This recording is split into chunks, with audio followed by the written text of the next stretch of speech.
Clube da Esquina é a junção de sonhos, jovens que, de uma maneira despretensiosa, fez história e faz história até hoje, né, com letras que antes diziam ser filosóficas demais, ou então muito poética, ou então letra de gente chata.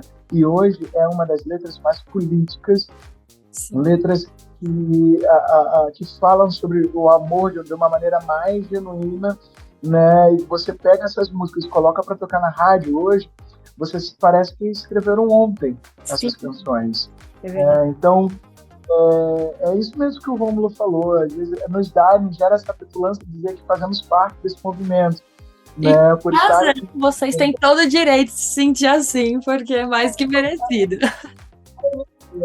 O Márcio Borges, ele falou uma vez para mim assim, lá em Minas Gerais, cara, você é o Bituquinha 2022.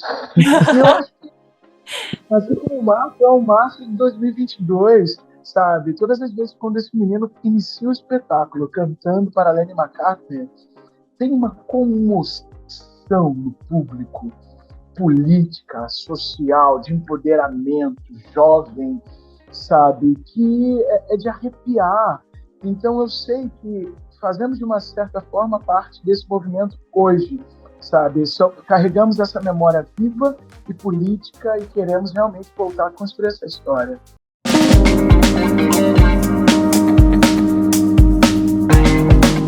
E aí a gente conversando sobre isso, né, em relação mais focada às músicas até, era uma coisa que eu queria saber, porque o Clube da Esquina é um álbum de 1972, se eu não me engano, né?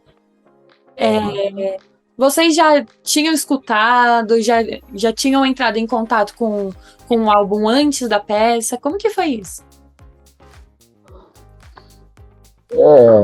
Eu particularmente cresci numa casa onde a minha mãe consumia muita música brasileira, né?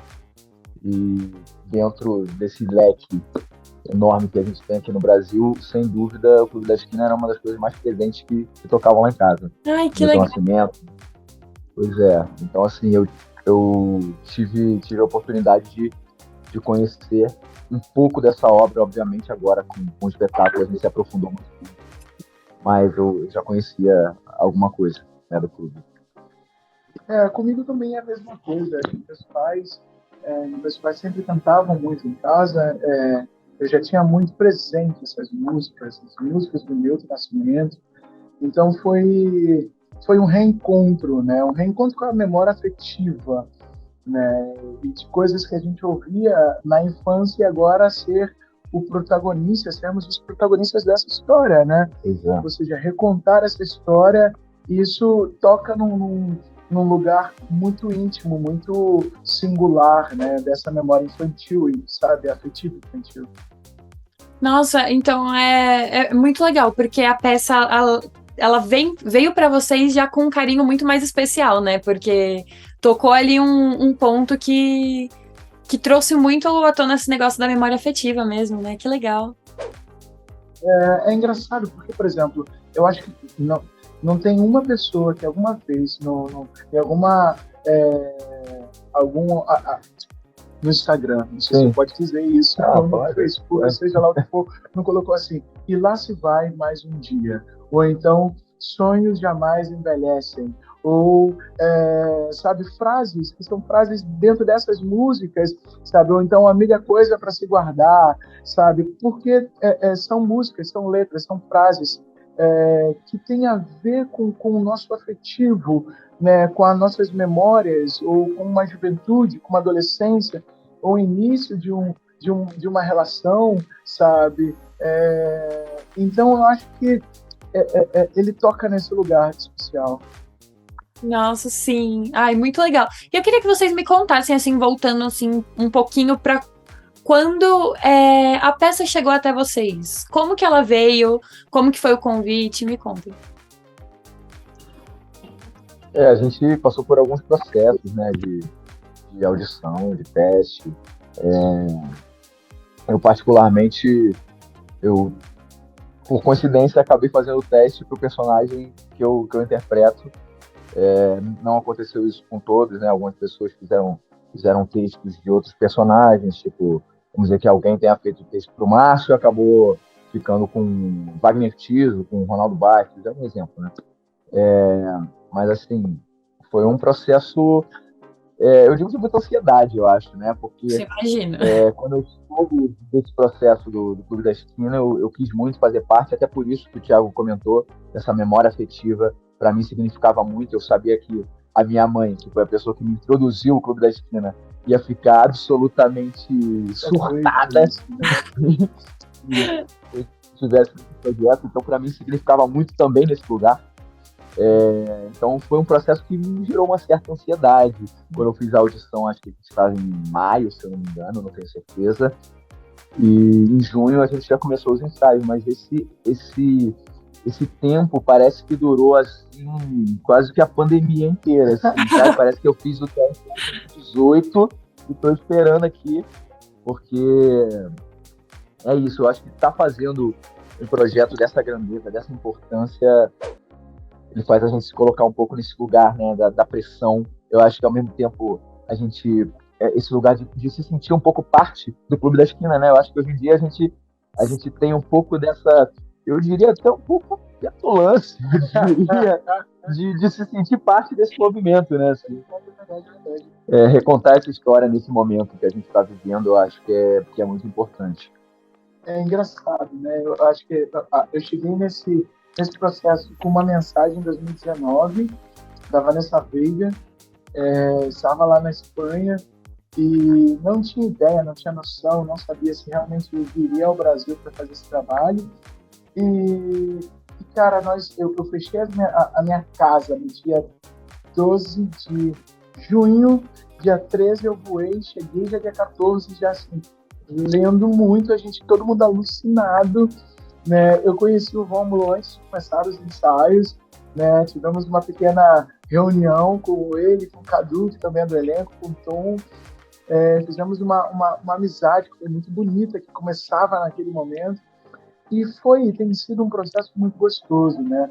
O Clube da Esquina é a junção de amigos. O Clube da Esquina é a junção de sonhos, jovens que, de uma maneira despretensiosa, fez história e faz história até hoje, né? Com letras que antes diziam ser filosóficas demais, ou então muito poética, ou então letra de gente chata. E hoje é uma das letras mais políticas, Sim. letras que falam sobre o amor de uma maneira mais genuína, né? E você pega essas músicas e coloca para tocar na rádio hoje, você parece que escreveram ontem essas canções. Então, é isso mesmo que o Rômulo falou. Às vezes nos gera essa petulância de dizer que fazemos parte desse movimento. Né? Vocês têm todo o direito de se sentir assim, porque é mais que merecido. O Márcio Borges, ele falou uma vez para mim assim, lá em Minas Gerais, cara, você é o Biquinha 2022. E eu acho que assim como o Márcio é o Márcio de 2022, sabe? Todas as vezes quando esse menino inicia o espetáculo cantando para Lenny McCartney, tem uma comoção no público, política, social, de empoderamento, jovem, sabe, que é de arrepiar. Então eu sei que fazemos de uma certa forma parte desse movimento hoje, sabe, carregamos essa memória viva e política e queremos realmente voltar a construir essa história. Nossa, e uma coisa que vocês comentaram que eu acho que é muito legal, e era até uma coisa que eu queria falar, é que mesmo o álbum sendo, sei lá, da década de 70, ele é muito atual. Ele é muito atual e é que nem vocês falaram. Parece que ele foi escrito hoje, assim. Então, vocês estão trazendo um tema e vocês estão trazendo uma obra para o teatro de forma diferente, mas é tudo arte, então a mensagem ela está sendo passada para o público em um momento muito necessário. Vocês fazem muito parte do movimento, mesmo que de forma diferente, então é muito legal isso. Assim, a gente tá feliz, né? Muito, muito. Quando a gente vê a emoção deles, né? Exato. A emoção deles é impagável. Eles todos já foram assistir a gente, né? A carinha do Márcio Borges. Um chorão. Um chorão. Ele é um chorão. Mas quando eu conheci acho que o primeiro que eu conheci foi o Wagner Tiso. E aí, quando eu vi aquele senhor sentado e morrendo de vontade de saber como que íamos contar essa história, aquilo começou a me emocionar de uma tal maneira. Quando eu conheci o Márcio, que é um cara fenomenal, um coraçãozão, é um homem muito, muito poético, é um homem muito bacana de se conversar. E aí eu fui conhecer o Marilton. Aí eu falei pro Léo Bahia, eu falei assim, Léo, o Marilton de verdade é um cara fenomenal, tão fofo, uma figura, dá vontade de sentar e ouvir as histórias. E aí você sente a responsabilidade que você tem de contar uma história viva. Sim. Era até uma curiosidade assim, que eu tinha, se vocês tinham conseguido conhecer eles antes da peça começar. Antes não. Antes não. Alguns, né, tipo... o Robertinho Silva, acho que chegaram a conhecer um pouco antes. Mas bem pouco antes da estreia. Assim, foi durante o processo, conhecemos o Wagner Tiso, Lô Borges. No show, né? No show do Lô Borges, que aí o Cadu teve um momento assim, com o Lô antes do show. O Bituca foi assistir o espetáculo já estava no meio da estrada, já, né? Já estávamos no Rio de Janeiro. E o próprio Márcio. O Marcinho foi na estreia, né, de BH. Foi na estreia. Então, assim, a nossa construção foi no braço. Na luta. Como que foi o feedback deles, assim, conseguindo assistir isso? O Marcinho, particularmente, foi... quando a gente saiu do palco, tava ele... Primeiro que, assim, a gente viu ele na plateia, né? Tava o cara se debulhando em lágrimas, chorando e aplaudindo. E aí já me derruba também, porque sou chorão igual ele. E aí, o Marcinho, depois a gente conversando com ele estava extremamente emocionado. É muito doido, né? Porque a gente não teve muito acesso a material mesmo em vídeo deles, assim, pra gente ter como referência. O próprio Bituca, que é o principal expoente do clube, assim, eu digo no sentido de ser o mais conhecido, né? O próprio Bituca, a gente não acha muito vídeo dele nos anos 70, assim, não acha, acha muito pouco material, né, amigo? Então, pra gente, essa construção partiu muito, acho que, de um lugar de entender a personalidade dessas pessoas, isso buscando referências tanto em pessoas que conheciam, quanto às vezes no próprio livro do Márcio, em matérias, enfim, né? Foram as referências que a gente teve para criar esses personagens. E é aquilo, né? Eu acho que também a gente também tem que entender que quando a gente está ali no palco, a gente não está querendo imitar o Márcio Borges, ou imitar o Milton Nascimento, ou imitar o Lô Borges, né? A gente está fazendo uma representação deles, né? Acho que a gente pede um pouco deles emprestado, e a gente empresta um pouco da gente para ele, e a gente cria uma representação artística do que foi aquela pessoa. Então, às vezes, até me incomoda um pouco quando as pessoas perguntam: mas e aí, como é que é? Ela tá fazendo a Elise igual? Não tem como ser igual, gente. A Elá, o Thiago estão fazendo, eu acho que vocês vão poder ver um trabalho absolutamente magnífico de emocionar.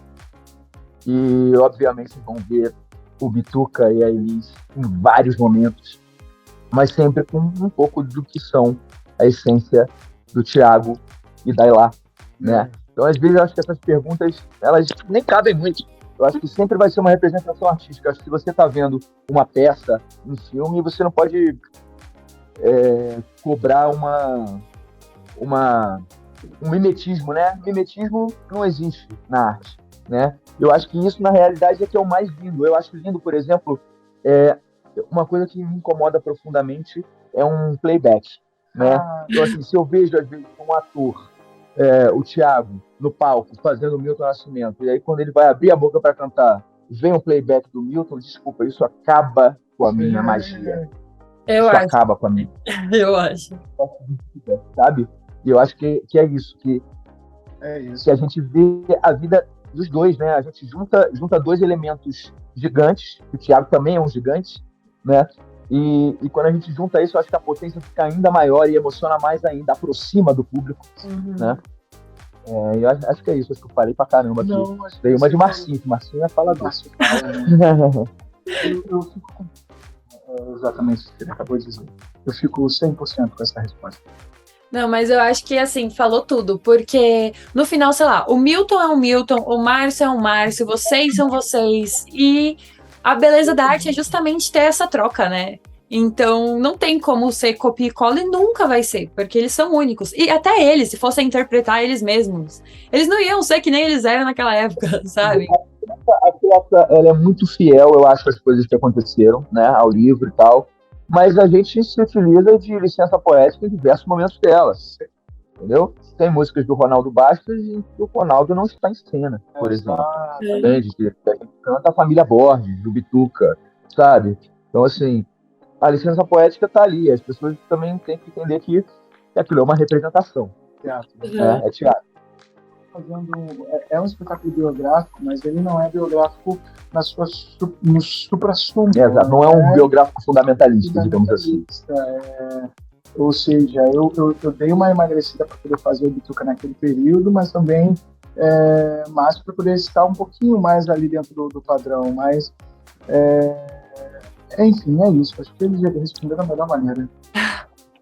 E o espetáculo, ele tá agora aqui em São Paulo, mas ele já foi pro Rio, já foi pra Belo Horizonte, já foi pra Ipatinga também, né? É Ipatinga? E aí eu queria saber, vocês pretendem levar para outros lugares do país? Como que tá isso? Olha, depende da gente, a gente faz uma turnê por todo o Brasil e também na Europa. Né? Maravilhoso! Mas a nossa, por hora, né, o nosso espetáculo acaba no dia 18 de dezembro. Isso se não tiver um grande empresário, né, uma pessoa visionária, vendo esses talentos assim tão incríveis, falando de uma música tão maravilhosa e queira, né, sonhar esses sonhos com a gente, né, e com toda essa equipe e levar para outros lugares do Brasil. Mas a princípio acaba agora dia 18 com muita tristeza, na verdade, porque é um show, é um espetáculo, não posso falar show aqui, é um espetáculo que mexe com a memória afetiva de todo mundo. Você inicia o show, primeiro parece um soco na boca do estômago, daqui a pouco chega o Rômulo, que todo mundo começa a viver, a gritar, tem uma comoção no público, e você vai ver isso quando você for assistir. E daqui a pouco tem as canções que se você eu não vou dar esse spoiler. E as pessoas estão cantando, entende? E assim, cantando literal, assim, é um espetáculo que rola essa interação, que permite essa interação, né? O arranjo musical foi feito, o arranjo vocal de uma maneira muito bonita pela Cláudia Eliseu, o Cassim, que é o nosso diretor musical, ele teve assim a sensibilidade de fazer um arranjo novo sem se descaracterizar do que é realmente o arranjo, sabe? A direção de movimento foi super bonita pelo Tony também. O próprio Denis é maestral fazendo o trabalho dele. Então, é um espetáculo de pouquíssimas pessoas no palco, é um espetáculo muito fácil de ser montado, e é um espetáculo que está dentro do bar e dentro de uma casa. Exatamente. Né? Então, é um espetáculo muito fácil, e é um espetáculo que vai deixar muita saudade, porque está muito em cima do ator. Né? É um espetáculo que fala sobre a amizade. E isso eu acho que é um elemento que a gente às vezes abandona tanto nos dias a dias, e nesse momento que a gente mais precisa segurar a mão um do outro, sabe? Passado uma pandemia, que passamos tanto tempo trancado dentro de casa, ir para o teatro e ver que existe de novo esse amor amigo, que existe esse amor de dois irmãos, sabe? Que de uma maneira tão profunda e tão bonita como aquele amor de amigos quando era da infância, sabe? Aquele amiguinho que você jogava bola, aquele amigo que você compartilhava as coisas, o amigo que você contava seus segredos. E o Márcio é assim para o Bituca, e o Bituca é assim para o Márcio, ainda estando tão já jovens ou tão já maduros. Quando eu conheci o Márcio na vida real, o Márcio falou assim: era muito bom quando nós sentávamos e fazíamos as nossas filhas, que eles chamam as composições deles, a parceria deles, como se fossem as filhas deles. Isso é de uma generosidade, de um amor, de uma cumplicidade, sabe, de família, né? Família. Ou seja, não é a minha obra, não é a obra dele, uma obra que fizemos juntos. é a nossa filha, que a gente tem carinho, que a gente vai sentar, escrever, o que fica melhor, como... Isso é muito bonito, o espetáculo fala sobre isso. Nossa, eu fiquei emocionada só de ouvir você falando, e eu sou chorona, viu? E como a gente... Como a gente... Eu acho que a gente conseguiu, como grupo, né? A gente tem conseguido, eu diria, se aproximar desse lugar, né? A gente, desde o início, a gente tem se relacionado de forma muito próxima, né? Muito bacana. Com muito carinho, A galera é incrível, assim, não tem o que falar, é muito né? família, isso fica muito fácil depois, já que somos família de verdade, colocar isso no palco, né? Temos uma amizade muito forte um com o outro, e quando chega no palco, simplesmente escorre pelo público. Porque já as pessoas comentam sobre isso. Nossa, que engraçado, parece que vocês se conhecem há muitos anos, porque temos essa cumplicidade. Aí isso faz toda a diferença, né? Eu digo isso como público, a gente consegue perceber demais quando a gente vai numa peça, ou num show, ou em qualquer coisa que seja. Até em filme, quando quem tá se apresentando tem uma relação além do profissional, né? A gente consegue perceber isso. Ai, gente, eu tô muito, assim, ansiosa pra ver. Esse trabalho de vocês tá maravilhoso. Quer dizer, eu tô falando como quem acompanha o projeto sem ter assistido, mas eu sei que tá maravilhoso assistindo.